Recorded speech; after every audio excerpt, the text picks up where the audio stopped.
দুপুরবেলা গরম ভাতের সাথে এরকম একটা রেসিপি থাকলেই যথেষ্ট। রান্না করাটা শিখিয়ে দিচ্ছি খুব ইজিভাবে। লাগবে আলুগুলোকে পাতলা করে কেটে নিয়েছি আর লবণ পানিতে ভিজিয়ে রেখেছিলাম 10 মিনিট। ফ্রাই প্যানে সরিষার তেল দিয়েছি 5 ফোড়ন 1 চিমটি পরিমাণের আর অল্প পরিমাণে পেঁয়াজ কুচি। পেঁয়াজ কুচিগুলোকে হালকা ভেজে নিয়েই কেটে রাখা আলুগুলোকে দিয়ে দিলাম। তারপর পরিমাণ মতো লবণ দেব হালকা মরিচের গুঁড়ো, ধনিয়ার গুঁড়ো আর জিরার গুঁড়ো।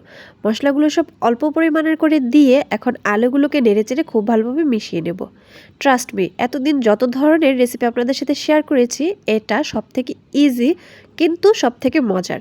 এখন সব কিছু মেলানো হয়ে গেলে মশলাগুলোর সাথে ঢেকে আলুগুলোকে লো আঁচে 5 মিনিটের জন্য সেদ্ধ করে নেব। সেদ্ধ হবে আর সাথে দেখুন কালারটাও কিন্তু চেঞ্জ হয়ে এসেছে। এখন দিয়ে দিব মেইন উপকরণ হচ্ছে চাট মশলা আর দেব হচ্ছে 1 চামচ চাউলের গুঁড়া আর দেব কাঁচামরিচ কুচি, চিলি ফ্লেক্স আর ধনিয়া পাতা কুচি। চিলি ফ্লেক্স আর কাঁচামরিচটা অল্প পরিমাণে আপনাদের ঝালের ব্যালেন্সটা ঠিক রেখে কিন্তু অ্যাড করবেন। আগেও মরিচের গুঁড়া অ্যাড করা হয়েছে।